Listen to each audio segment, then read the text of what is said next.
Здравствуйте. Тема сегодняшнего семинара – это внедрение и распространение моего учения о спасении и гармоничном развитии, метод действия с телом единого Бога. Речь идет о том, что когда мы говорим о теле Бога, то действие определено, во-первых, нашей собственной сущностью, то есть мы действуем, потому что тело есть у нас, а тело – это творение Божие. Поэтому, когда мы действуем вместе с телом, мы подразумеваем, что мы видим еще и внешнюю управляющую картину со стороны Бога.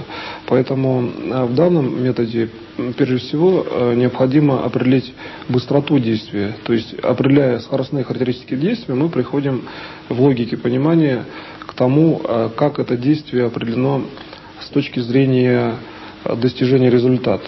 В обычной практике логической у людей понятно, что всегда вопрос быстроты связан с тем, каким образом мы перебираем, скажем так, варианты для того, чтобы какой-то результат сделать. То есть быстрота – это как бы органическая функция, исходящая из сущности даже биологического организма. Поэтому получается, что когда вы делаете какое-то действие, то организм работает, как бы он, вообще говоря, включен неразрывным уровнем в систему действий. Это внешняя реальность, внутренние чувства и какие-то логические соображения или там ясновидческие контуры. В связи с этим можно рассмотреть проявление тела Бога, физического тела Бога, как элемент, который определен, вообще говоря, совокупностью событий. И при этом, когда мы говорим о физике как о природе, как бы о некой внешней среде, то тело Бога единого, оно должно быть построено по образу, получается, такому же, как и душа по образу Божьему, и тело по образу Божьему человека. То есть, как бы здесь используется обратный принцип, но не совсем, потому что я здесь не сказал, что в действии это аналогично абсолютно точно. Ведь если мы рассмотрим такой простой принцип, что вот светит там солнечный луч, он отражается от какого-то, там, например, стекла, да? И данное стекло отражает на оптику восприятия, то есть на глаз человека этот луч, то вот проявление Бога здесь выражено изначально Солнцем. Предложим более раннее верование, это, например, в Солнце, да, то есть когда мысль двигается органически в сторону первичного источника и как бы замыкается на нем, мы говорим о проявлении. Вот именно в физическом уровне, где Бог проявлен физически. Так вот, увидеть единого Бога рядом можно именно в физическом теле. Можно всего лишь навсего, посмотрев на какой-то объект реальности, задав причину и следствие одновременно, то есть поняв как суть предмета, так и его изначальное как бы существование, так же, как луч, идущий от Солнца. Откуда вообще этот объект взялся, вообще в чем сущность с точки зрения Бога? То есть призыв к Богу получается два или больше количества раз. Если посмотреть на молитву, и многие молящиеся видят Бога именно рядом, причем в физическом теле, то действие, например, молитвы здесь определено именно скоростной передачей информации, что очень быстро обмен информацией. И ведь Бог, как многоуровневый, в общем-то, статус личности, он определен тем, что мы его видим, когда одновременно что-то очень быстро делаем. Вот каждый, может быть, и замечал, что когда очень быстро, особенно экстремальные события, то присутствие Бога просто в сердце человека, оно ощущается как именно создание Божие, и часто обращается в этот момент за помощью к Богу. Поэтому вот скоростные характеристики по управлению событиями, здесь несколько усложненный переход, и в том числе скорость самих событий, плюс единение хотя бы с одним уровнем осознания, например, с сердцем, это все есть сознание Бога, имеющего физическое тело. То есть сознание здесь мы видим как то, с чем мы занимаемся. То есть, получается, Бог направил людей к элементам своего собственного сознания, которое изначально вечно, то есть оно включает все элементы реальности, и все события, но и в тот же момент это есть предмет для занятий человеком, а человека создал Бог. Поэтому получается, что такая, казалось бы, замкнутая автономная система, как Бог, который все создал, имеет физическое тело. Здесь, в общем-то, эта система стыкуется с тем, что анализом является элемент как статичный, так и развивающийся из-за действия человека, потому что человек изучает сознание Бога. И в тот же момент это имеет колоссально важное прикладное значение, этот элемент действия, потому что, познавая сознание, он приходит к тому, человек, как устроено физическое тело Бога.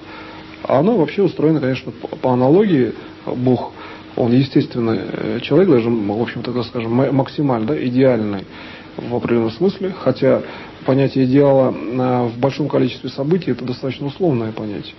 Ведь человек должен быть реагентен, да, как нормальный человек, то отсюда действие вместе с телом Бога, единого Бога, это действие такое же, как и действие с телом, получается, человека в первом постулате. И когда вы посмотрите это, на уровне сравнения, можно там, например, человека вместе бежать, что-то делать, какие-то решать задачи с группой людей или со всеми людьми сразу. Так вот, по моему учению спасения гармоничного развития, как раз таки уровень передачи информации, идущей от непосредственно одного человека ко всем, может быть мгновенным, так же, как единый Бог передает всем все сразу, для спасения всех.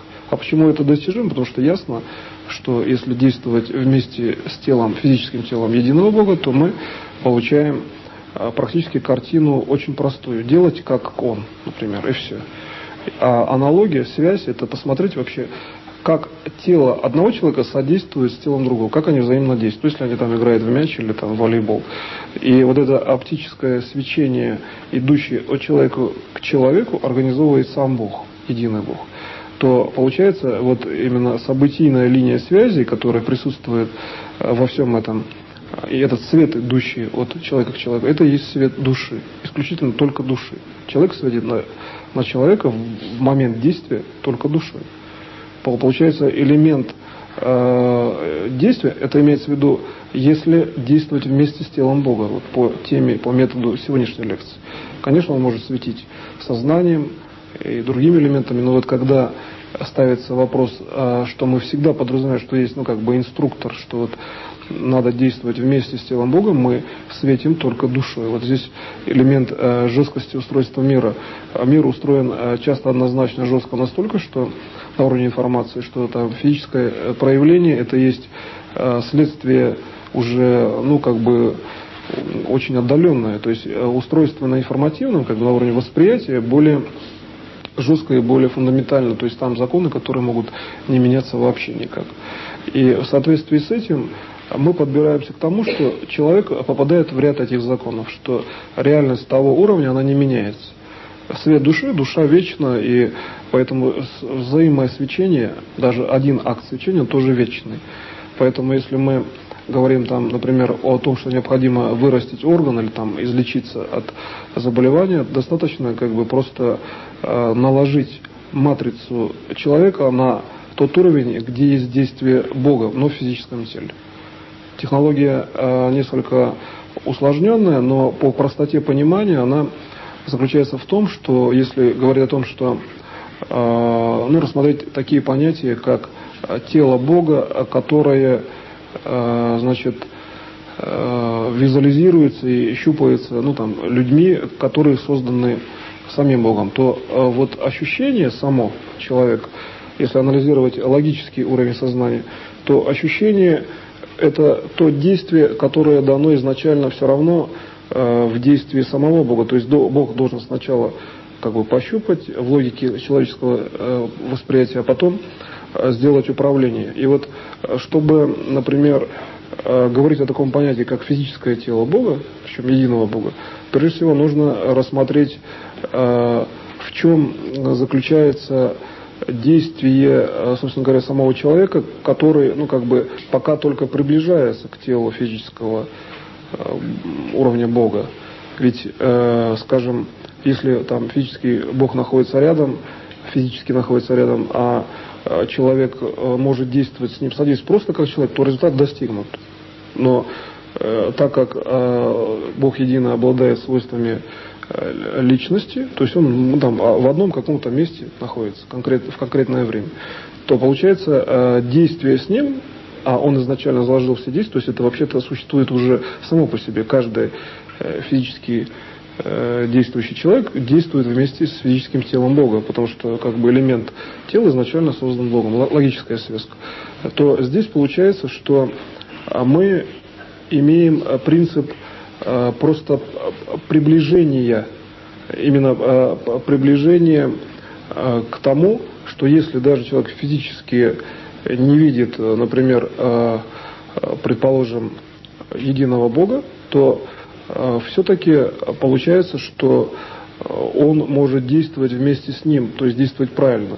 А тело единого Бога — это все-таки неуязвимая конструкция. То есть Бог не может быть уничтожен, он не может умереть и так далее.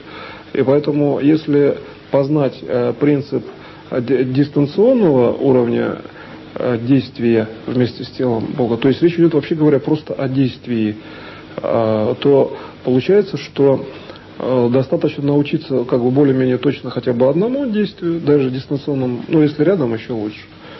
Физическое тело Бога если рядом, значит еще лучше. Поэтому получается, что мы можем признак этого действия передать логическим методом. Если где-то очень далеко лес, да, и мы не видим, например, физическим зрением движения каждого, в общем-то, уровня каждого листочка, но мы можем логически подумать и войти в микроструктуру, если мы знаем, как устроен листочек. Так вот, вход в микроструктуру дает знание, что это действительно лес. То есть вот диагностика того, что вдалеке это действительно лес, потому что он далеко, значит, здесь все это заключается в том, что мы имеем, в общем-то, по сути, другим как бы диагностическим методом, который изначально заложен, ну, например, как ясновидческий метод, что действительно листва. То есть более высокий уровень развития, такой как развитие доступа по действию, так скажем, такой как ясновидческий элемент просмотра, он дает идентификацию, собственно говоря, самого леса, что это действительно человек видит лес, именно такую породу дерева, там, например, да, по морфологии листвы. Так вот, прикладной смысл такой, что чтобы видеть восприятие физическое тела Бога, оно, в общем-то, просто как физическое тело человека, мы можем сделать здесь дополнительный импульс, который заключается в том, что мы должны войти в какой-то параллельный как бы диагностический канал, как, например, вот в листве, там морфология, да, но возникает тогда очень простой, естественно, вопрос, на который сразу же есть ответ, что самый простой элемент — это, собственно, тело человека. То есть, так как это создание Божие, это как бы параллельно еще, да, дополнительный канал, то, познав это тело хотя бы на одном уровне действия, не обязательно в морфологию входить, а изучить действие. Почему произошло там действие пальцем. И когда мы это осознаем, мы видим по сущности именно действие с Богом, то мы видим следующее, что уровень всеобщего развития именно и направлен на то, что люди действуют вместе с физическим, в том числе телом Бога, потому как они изначально и созданы Богом, и, следовательно, они уже на логике ясно, что действуют от Его имени, да? А он, раз он дал тело физическое, значит, он заложил, как вообще оно должно двигаться в разных ситуационных системах.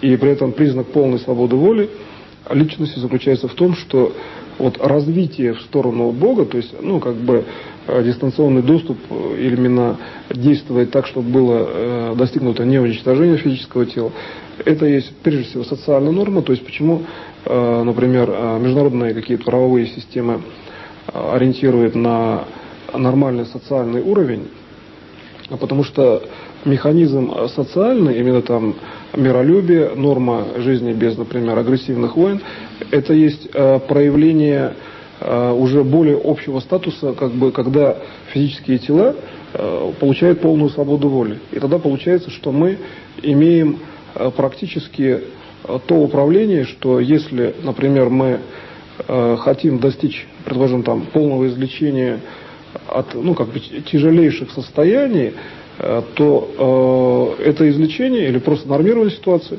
может произойти только потому, у человека, что он может в социальном статусе, в регламенте нормы жизни, где нет войн, найти нишу, которая для него свободна, как некая матричная система, при отображении на которой он восстанавливается. То есть социальные законы – это способ нормирования и продолжения, и поэтому человек должен воспроизводить социальную систему так же, как Бог. Он не должен разрушать, по сути.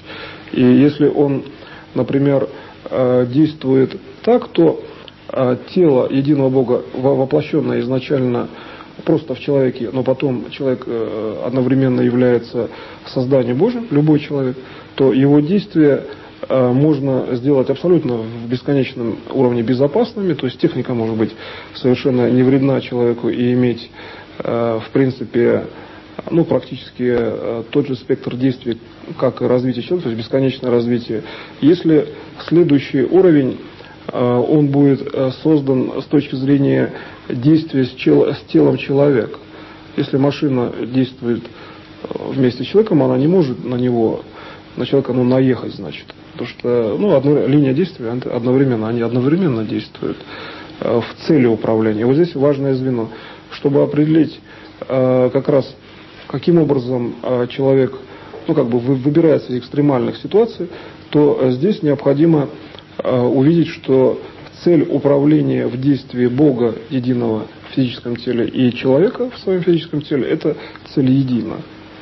И для каждого индивидуально эта цель совершенно, в общем-то, едина. Если посмотреть систему, например, которая происходит в реанимационных мероприятиях, то здесь часто бывает главное выделить связующее звено человека с уровнем действия вместе с Богом. То есть напомнить ему, где он действует вместе с Богом. И тогда, казалось бы, в экстремальных ситуациях, где даже реанимационные мероприятия проводятся при разных системах сложности, при, может быть, состояниях сложных, человек может восстановиться, выйти из критического состояния, потому что он синхронизировался даже в прошлом. То есть элемент прошлого в данном случае для него сработал как уровень действия в плане нормы. То есть получается, что любое действие в прошлом может иметь совершенно практическое значение, которое может спасти человека. Следовательно, любая предыстория – это есть, вообще говоря, резервирование и улучшение, вообще на самом деле это создание более мощного фактора следующего развития. И с этой точки зрения, при, например, старении или, например, истощение ресурсов организма, это выглядит несколько как абстрагированная система. Вопрос только в том, почему она реализовывается.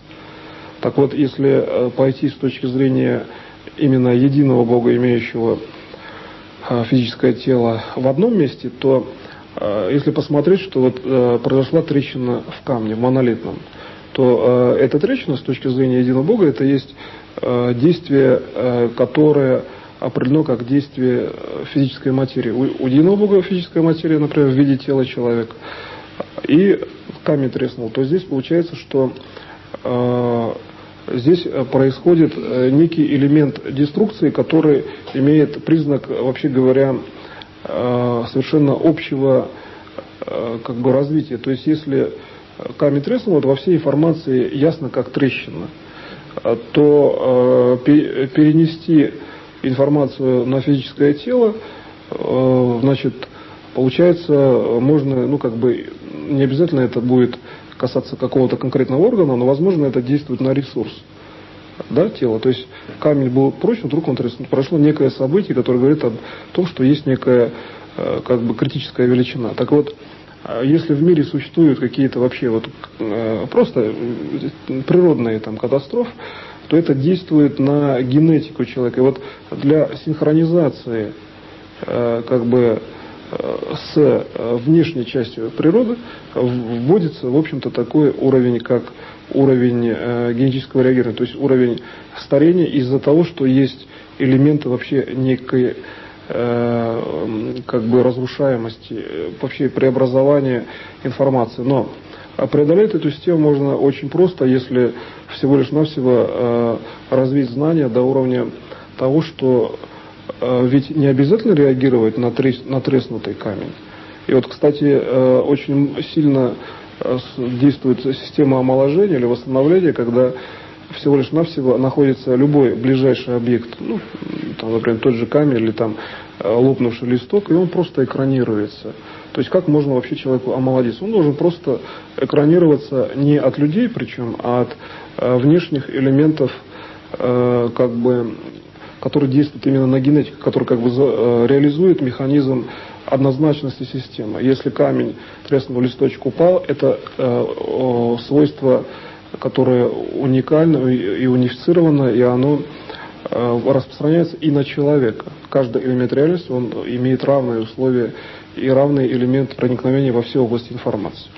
И вот если эту нить как бы изымать, можно спокойно омолаживаться или там выздоравливать, если элемент болезни связан с каким-то там именно таким элементом. У меня, кстати, в практике было как-то, я восстановил мочеточник, потом было восстановление, в общем-то, не такого уж и большого, правда, сегмента поджелудочной железы, где-то сантиметра 2, ну, который не существовал физически. И я использовал один и тот же случай, универсальный случай экранирования от падающего листка.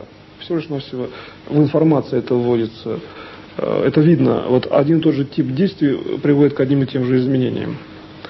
Внешней, казалось бы, реальности. Или как устроена вирусологическая, например, природа каких-то заболеваний. Они распространяются как элемент, ну, как бы адекватный внешним признакам среды. То есть, если взять вирус в конкретном месте его движения и наложить как бы через большое уличное стекло на окружающую среду, можно выделить форму, которая соответствует внешней среде. Хотя среда вообще разная. Следовательно, вирус как бы копирует среду и разрушает организм. Дискретную систему среды внешне. И получается, что чтобы избавиться от вируса, например, вот понятие с вариантом атипичной пневмонии, которая сейчас существует в мире на текущее время, здесь вирус, например, он имеет скоростные характеристики по распространяемости такие же, кстати, как у оспы, то есть вирусологическая природа, если график функции построить, он такой, но, правда, очень замедленный. Но при этом стал как бы добавляться элемент, в том числе уже и холеры, то есть там получается, что вирус развивается в общей фазе информации как система, которая, ну, просто реструктурирует тело. И учитывая, что, ну, там, антивакцины так, механического, материального уровня быстро найти не могут, он начинает видоизменяться. Если первичная форма – это оспа, которая, в общем-то, действует, правда, другим образом. То есть есть действие оспы, а есть, собственно говоря, сам субстрат вируса, то противодействие этому заболеванию получается вот в этой технологии очень простое. Всего лишь навсего как бы посмотреть, взять и спроецировать вирус посмотреть, на какой элемент внешней среды он зафиксирован, потому что это относится к любому вирусологическому ряду. И увидев дискретное совпадение, просто разомкнуть цепь. Создать действие, идущее от человека по норме. Следовательно, следующий закон действия с единым телом человека – это нормирование ситуации. В каждом уровне действия есть нормирование в сторону того, что физическое тело человека тоже должно развиваться вечно и иметь такой же уровень дальнейшего развития, как и тело Бога получается, вот в идеале. Конечно, Бог, как только Он показывает и учит людей, и люди уже этого достигают, у Бога становится другой уровень тела, то есть уровень всеобщности и так далее, и так далее. Речь идет о том, чтобы локальное физическое тело не было уничтожено. И тогда получается, что мы имеем технологию противодействия, например, войнам, технологию того, что мы обязательно, 100% не придем к уничтожению всех, только потому, что действие вместе с физическим телом Бога показывает, что очень простой вариант, как человек смотрит на человека. Бог, который там в будущем, он не разрушим, потому что он создал, он не допустит саморазрушения. Механизм создания не содержит механизма разрушения на самом деле. То есть, почему Бог себя не разрушит? Вот, если задать вопрос просто вот так. А потому что созданный механизм изначально, с учетом связи всех сразу, он не содержит механизма разрушения. Бог так изначально задумал, и он так создал. И поэтому, получается, изначальный замысел, то есть построение, то есть как бы план, да, существует в сознании Бога. Сознание Бога, получается, существует до его действия. Он сначала продумывает, потом делает. Но сознание мы воспринимаем как следственную величину. То, с чего я начал сейчас. Что это есть то, к чему стремится человек, когда хочет увидеть тело Бога. А увидев, он же получает сразу всю информацию нормы. Просто увидев хотя бы даже мысленно, правильно увидев нужные точки. Не говоря уже физически. Почему, кстати, многие святые таковы, что к ним, в общем-то, просто и не пускают, а свет идет, именно свет от Создателя, от Бога именно единого, и просто видеть этот свет как бы даже и действует на зрение, причем физически. Но при этом мощно регенеративная, именно регенерация идет, эффект регенеративный, очень серьезный в плане того, что сама регенерация, она, в общем-то, достаточно пролонгированная, то есть человек одновременно попадает в поле нормы событий, приближаясь, например, да, к святому. И вот этот уровень, в общем-то, который существует просто, да, для святого, который, человек, который там, например, просветлен из-за технологии или там какого-то опыта в реинкарнации. А здесь, когда мы говорим о теле единого Бога, то здесь одновременно существует две величины, как свойство полного света, то есть свет, который не пропускает, но одновременно и еще больше простота, значит, доступа к этому Богу. Потому что вопрос доступа, по сути, это все-таки вопрос того, что Бог дает больше возможности к нему подойти, чем находящийся на свете вот этой волны световой святой, получается. Потому что Бог более доступен должен быть. Он же должен быть сразу видим всеми людьми и доступен. Поэтому получается, что если святой там захочет, он тоже может вполне любого подпустить, надо тогда ему выйти из фазы свечения. Вопрос, конечно, в том, насколько святому нужно и вообще, есть ли у него эта технология. Так вот, управленец, идущий для спасения всех, должен уметь работать в любой фазе. Самого высокого свечения или там прямого доступа, где это нужно. Например, при лечении при злокачественных процессах лучше иметь фазу свечения иногда. Если, заболевание другого типа, опорно-двигательный аппарат, кости, то тогда наоборот. Надо работать на фоновом уровне. То есть поэтому, как и в целительстве, действие, направление действия и регулирование собственного уровня выбирается в зависимости от цели. И если мы имеем, например, уровень управления, который относится к тому, что мы, получаем управление фактически как цель, то есть управление реализуется, когда известна конкретная цель, то здесь получается, что данная цель, она существует в событиях, одновременно дана Богом, значит, нам надо его познать, действуя в цель. Следовательно, мы всегда приближаемся к Богу, в том числе к Богу в физическом теле. Поэтому любое действие – это есть приближение, если действие именно созидательное. Почему созидательность? То есть, например, спасение всех и действие по управлению через это своими системами, задачами личными – это есть, принцип созидательности, проходящий через общее на частное. Но если мы рассмотрим, предположим, почему не деструктивный вариант, в том числе, приближает, потому что изначально Бог создавался, создал все, то есть созидая. Нельзя создать технологию разрушения. И поэтому приближение – это и есть созидание. Созидание – это и есть приближение к единому телу Бога. И поэтому, когда логически мы к этому приходим, то ваше личное управление, оно сейчас заключается в том, что вы должны просто-навсего сделать следующую конструкцию управления, что взять, например, личные задачи, как бы расположить на уровень тот, что когда действует физическое тело Бога в реализации вопроса, то вы разговариваете как с человеком, просто с другим, имеющим физическое тело. И в связи с этим разговор может быть с учетом духовных аспектов, ну, то есть духовное выражение.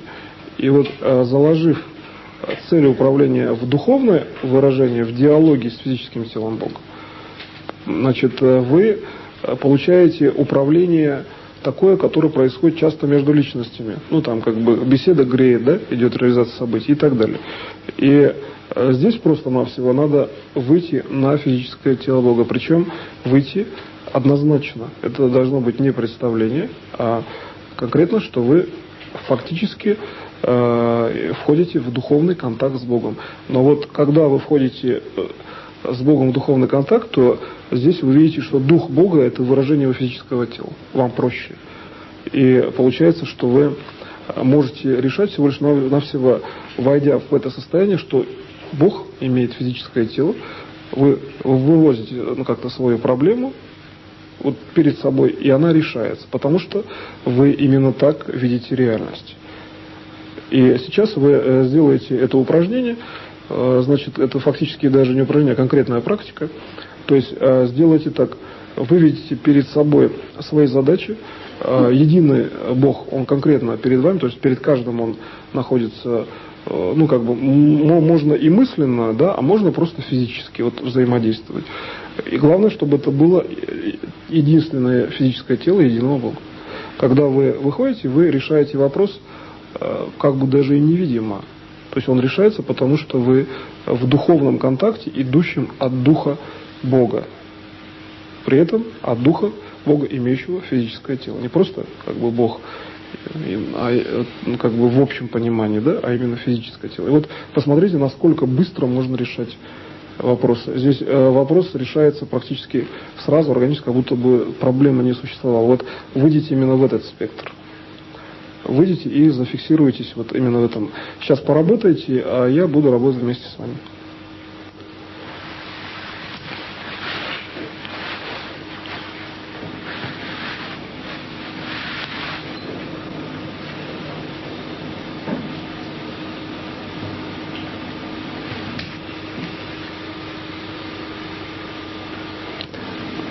Например, вот если рассмотреть вопрос, почему, если вот мы видим именно тело Бога в физическом уровне, то почему проще становится решать вопросы духовного плана? То есть, в принципе, логические или социальный вопрос, или вопросы здоровья, но на духовном плане. Потому что ведь, по сути, когда мы говорим о том, как Бог проявлен, например, в питании, да, как его действие проявлено, то питание – это воспроизводимость, да, физического тела человека, его функциональность для дальнейшего. И получается, что когда человек ест, он одновременно, смотря какие, может быть, еще даже продукты, предположим, если есть хлеб, то приближение именно к пониманию содействия с физическим телом Бога, оно доходит до уровня абсолютного уровня. Здесь вопрос состоит еще и в уровне продуктов, имеющих какое-то функциональное или прикладное значение. Поэтому здесь получается тот вариант, что если пить, то понятие пить, это может быть понятием таким, что можно пить, например, вино, можно воду, но это жидкость. Вот жидкостные характеристики, они объединены, то есть универсальны с точки зрения единого Бога. Поэтому вино может быть по характеристикам равно воде, предположим, или наоборот. То есть для единого Бога это, вообще говоря, один продукт. Вот его восприятие жидкости, он же создал воду, он же создал, да, виноград, из которого делают вино. То есть на уровне духа это один продукт. Поэтому, когда вы действуете с физическим телом единого Бога, вы получаете универсальную систему управления, которая имеет многофакторное значение. Потому что здесь вы получаете, по сути, один, ну, в общем-то, уровень реагентности, которая имеется от уровня, по сути, организации вашей души. Изначальный уровень. Ведь для души в точке ее начальной организации практически одинаковы также все явления, как изначально в миг, когда Бог сам организовался. И получается, что реализация уровня души в духовном действии связана всего лишь навсего с взаимодействием физическими телами Бога единого и человека, созданного им. Получается, исходя из этого, можно трактовать, что взаимодействие людей, созданных по образу и подобию, это также действие их души. То есть душа точно знает, почему в данном месте находится этот человек и почему значит, он должен здесь что-то конкретно делать. Хотя на логике, на сознании человек может еще задавать вопросы. Почему так? И поэтому я считаю, что здесь можно очень многому научиться из простого уровня контакта людей, общения людей. И в данном случае здесь только лишь нужно ввести именно уровень, по сути, присутствия единого Бога, где будет понятно, почему сейчас ситуация именно такая. Ведь Бог, который создал вообще всех людей, ему совершенно понятно, почему так. Вы, когда делаете какую-то конструкцию, вам понятно, почему тот или иной уровень в расположении в том или ином месте. И исходя из этой аналогии, мы можем сказать, что мы точно можем определить объект действия, можем точно определить вообще любой элемент реальности, если всего лишь навсего пойдем вот по такому практически ходу логическому, что коли уж для Бога понятно, почему собрались люди или какие-то события происходят, то если вы делаете действие, то и для вас понятно. Но если понять духом, то вы можете увидеть другую реальность, отдаленную, то, что относится к духовному видению или ясновидению.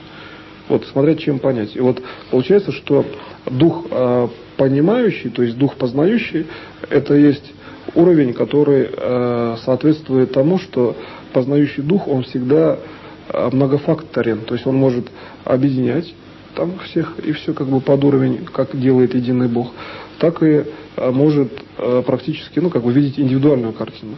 Сохраняясь, являясь индивидуальным, он одновременно является обобщенным для всех.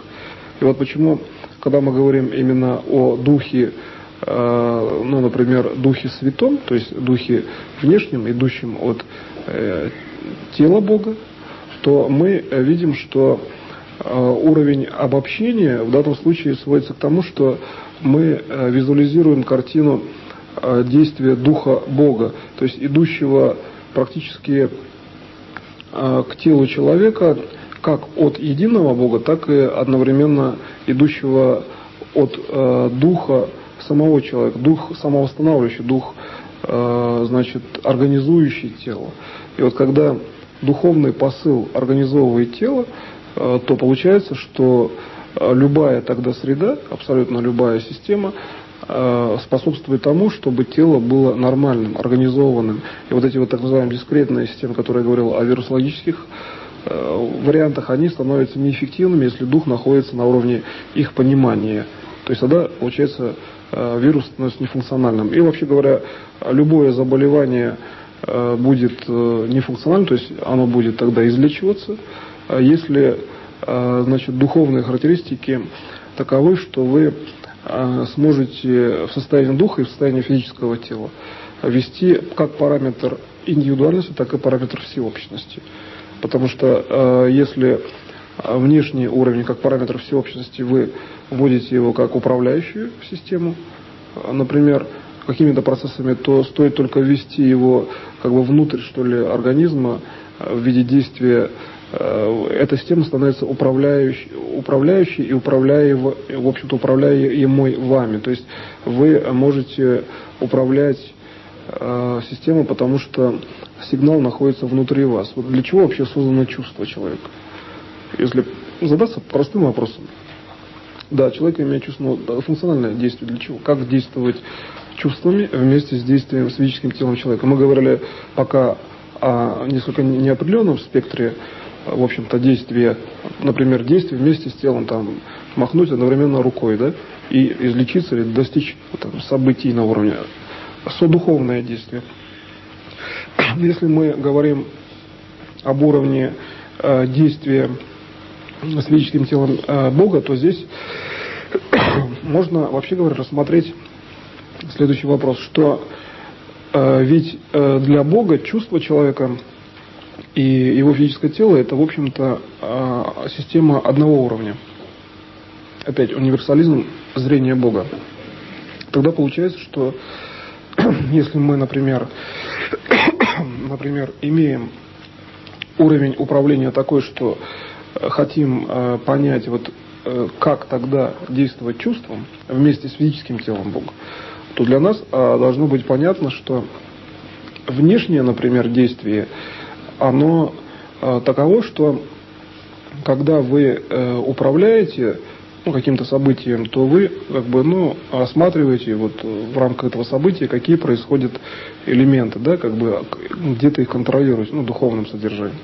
То вот здесь можно посмотреть, как действовать и чувствами вместе с физическим телом Бога, если ввести некий внешний контроль, который вам, в общем, волевой контроль, зрительный и так далее. И получается, что если мы, например, имеем уровень управления, направлен, например, на какое-то конкретное действие, то здесь уровень объективизации действия, то есть внешний контроль, в данном случае это есть фактически, в общем-то, ваше физическое тело. То есть признаком объективности действия для Бога и для вас является ваше физическое тело. И учитывая, что признак объективизации, как некий столб реальности, он вообще должен быть вечным. То есть цель Бога такова, что фактор объективизации, то есть фактор совмещения или фактор где-то в большей степени одновременности действия, это физическое тело, которое должно быть вечным. Ведь Бог действует по вечной задаче, и Он, конечно, должен действовать по уровням, которые вечные, фиксировать эти уровни вечными конструкциями фактически. Тело, исходя из этого принципа, должно быть вечным. И когда вы этот принцип понимаете, то вы видите, что достаточно ввести параметр внешнего контроля, рассмотреть принцип вечности тела из задачи действия Бога, и тогда понятно, что чувства, действующие вместе с физическим телом Бога, это есть параметр раскрывающейся внешней реальности. То есть вы обратите внимание, что вы часто чувства раскрывают мир для вас, некая дверь, да? И это, кстати, мощнейший восстановительный механизм. Если организма человека, если раскрыть правильно, то вы и здоровы. Вот часто восстанавливает полностью организм только одно мимолетное чувство ассоциативное, мгновенная система восстановления. То есть человек попал в свой столб, именно матричный. Раз, и он восстановился. То есть он прошел в том месте, где Бог именно определил ему задачу. Может быть, не обязательно физически прошел правильным действием. И поэтому я ввожу такое понятие, как понятие именно действия достигающие. То есть есть понятие кармических систем, но чтобы спасти ядерную станцию или планету от глобального уничтожения, часто причинно-следственные системы могут нагружать. И чтобы достичь результата, надо просто нам в общем-то, здесь пройти просто-навсего в какую-то систему, как в некий штекер, ввести параметры, и сразу все спасется. То есть этот некий штекер, это какая-то система нормы, это там, где действие Бога и совокупности человека в чувствах, в действиях, в физическом теле совпадают. Я уже ввел следующий уровень, когда не только чувства, но раскрывающий мир, создающий мир. То есть, получается, элементом создания мира от человека во многом поступает чувственный план, а в первую очередь это любовь человека. И когда человек любит мир, он может построить, в принципе, любой элемент реальности и вообще двигать какими-то предметами, материализовывать и так далее. Это проявление любви. Любовь, она в этом понимании дает норму. То есть другой человек от этого не страдает, наоборот, получает. Просто развитие. И когда вы получаете действие преднамеренно, зачем, например, что-то двигать? Если очень нужно, для спасения можно взять, материализовать какой-то элемент большой, в полете самолета для каких-то нужд. Но можно поставить задачу, там маленькую крупинку поставить, положить на стол и долго над ней сидеть, но если она не входит в задачу одновременного действия и цели единого Бога во всех проявлениях, включая физическое тело, уже наоборот, в этом случае Бог все проявлен, то тогда так это будет, может быть, очень долго задача, прежде чем синхронизироваться и эту как бы песчинку, да, материализовать. То есть задача действия определена прежде всего как бы, в соразумности. Понятно, когда люди друг с другом идут, они разумно уступают друг другу место на тротуаре, и есть уровень как бы логичности действий. Вот уровень логичности действий в этих процессах – это всеобщее спасение. Потому что уже настолько все понятно, что все должны быть спасены, жить вечно, и изначально логически это даже понятно, исходя даже из практики развития цивилизации, что когда мы видим элементы деструктивного плана, как элементы, идущие в некую реальность, то можно их рассматривать как элементы очень старые и возникшие до элемента действия первичного, единого Бога. То есть любой вид деструкции, там войны, это как элемент до действия. Ведь действие – это всегда создание, созидание. Тогда возникает вопрос, что есть понятие до действия Бога. Значит, Бог все создал, сделал одно единое действие, мир возник. Так вот, в данном случае до действия Бога это фактор, где единое тело Бога проявляется либо как несущим всеобщее спасение, свет, либо как то, что единое тело Бога не позволяет происхождению каких-то факторов. Предположим, так как он не уничтожим, то, естественно, он может появляться, где боевые действия, но так как он всеобщен и это распространяется на всех, и какой человек может попасть под боевые действия, он туда не приходит. То есть он не останавливает войны, например, мгновением руки. Потому что тогда где развитие, во-первых, цивилизации, но истинный принцип до действия – это принцип необозначенности системы. То есть если система обозначена, например, есть положительное действие, она обозначена как резко положительно, и система начинает развиваться, то до действия это то, что не обозначает данную систему, то есть некий взгляд на уровне равности и полной свободы, что система созидания должна развиться в обозначенную систему. С точки зрения любого элемента реальности, если мы захотим понять, что такое необозначенная система, взять любой элемент реальности, воздух, вакуум, он воспринимает положительно развивающийся мир как систему все-таки, может быть, не обозначенную для его уровня, реальности. Это, пылинка. Какая разница этой пылинки, казалось бы, до развития цивилизации? Но на самом деле большая разница. Все есть признак коллективного сознания. И данная пылинка находится именно в этом месте, как признак какого-то материального, субстрата вообще мира. И вот если развиваться так, то получается, что любые действия, антагонистического плана в плане созиданию, это есть то, что развивающийся мир, фактически не определяет точную траекторию развития. То есть речь идет о том, что едет машина, она может ехать просто как в некой чаще и стукаться по деревьям, может вообще-то выехать на дорогу и проехать нормально. И вот когда мы развиваем мир, то уровень до действия, скажем так, почему есть отрицательная информация, это на самом деле всего лишь навсего уровень такой, что то, что Бог дает, как можно вообще сделать, но мы просто-навсего этим не пользуемся. Мы едем по дороге, едем просто и где-то машина может биться о деревья. То есть вопрос состоит, вообще говоря, в личной свободе выбора. Ведь Бог создал по образу и подобию человека, в том числе, кстати, физическое тело человека. Следовательно, он должен выбирать. Либо он едет, имеет знания, то есть получает знания и правильно развивается, либо он не хочет. Получается, что вот этот уровень до действия – это всего лишь навсего элемент личного выбора, который воспринимается так человеком.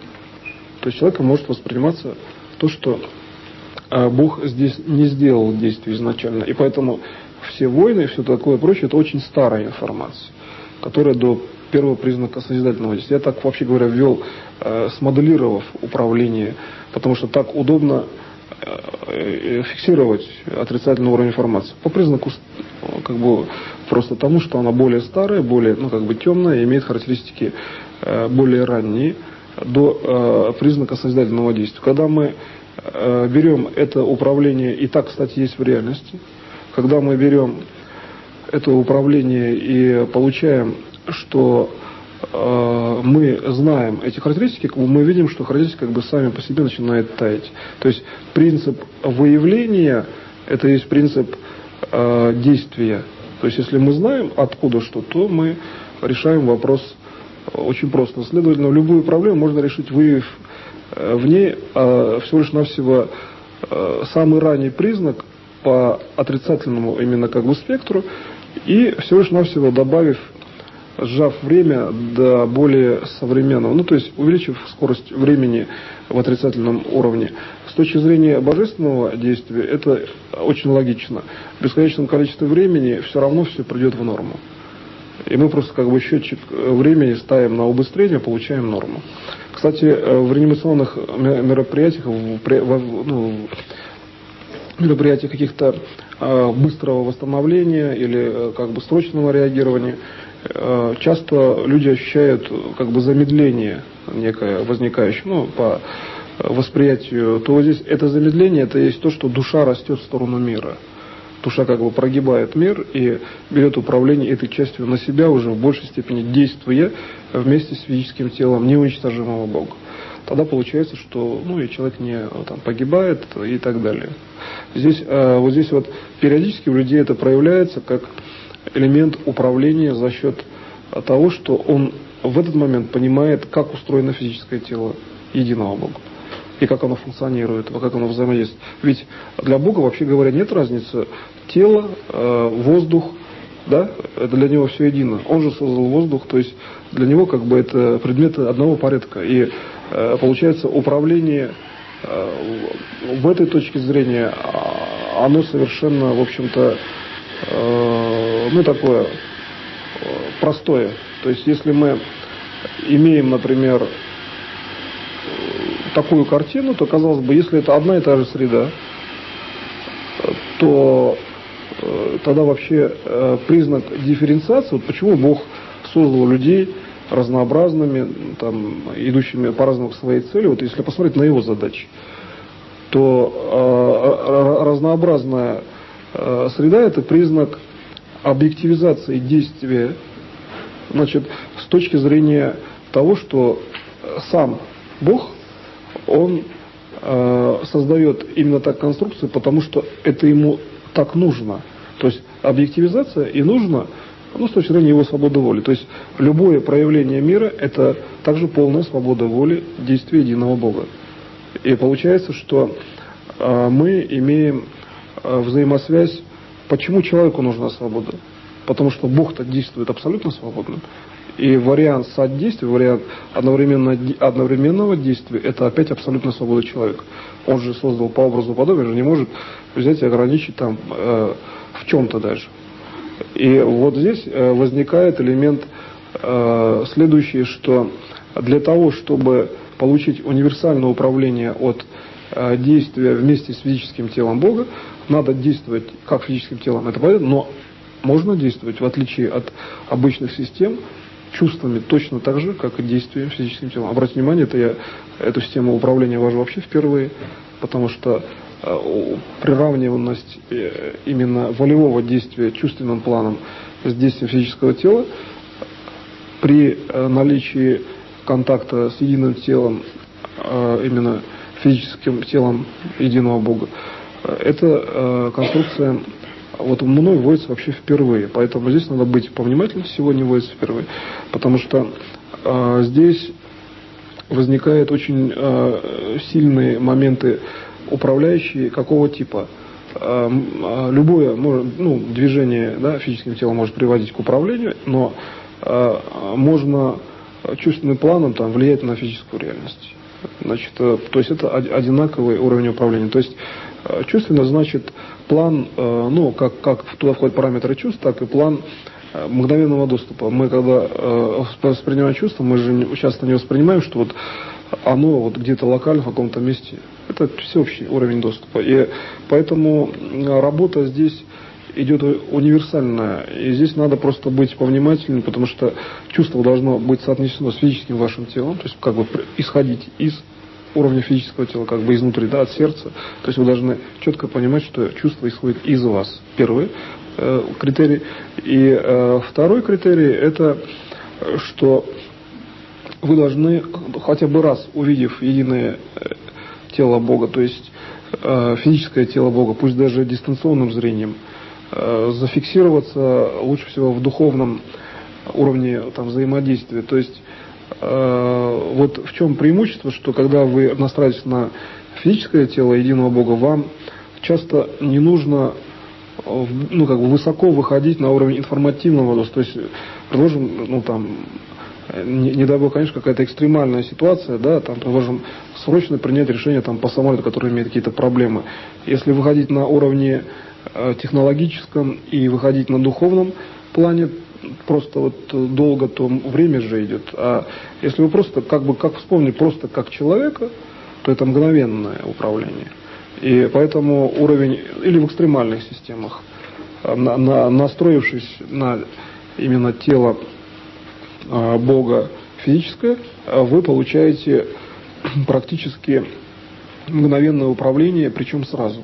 Но это не обязательно только при мгновенных системах управления. Это можно использовать и управление, применять конечно же, при, в общем-то, решении любых задач. Более того, здесь духовный уровень, он как раз и дает практически, в общем-то, такую стационарность в действии. Поэтому, когда здесь вы получаете управление, фактически всеобщее, в общем-то, в разовом действии, то признаком всеобщего спасения здесь является, вот по моему учению о спасении кармического развития, то, что единый Бог жив, Он здесь рядом, следовательно, естественно, все спасены. Он же является гарантом всеобщего спасения. На этом я сегодняшний семинар заканчиваю. По возможности практикуйте интенсивно, одновременно получая здесь вот знания от того состояния, которое возникает при взаимодействии с телом единого Бога, с физическим телом. Спасибо за внимание.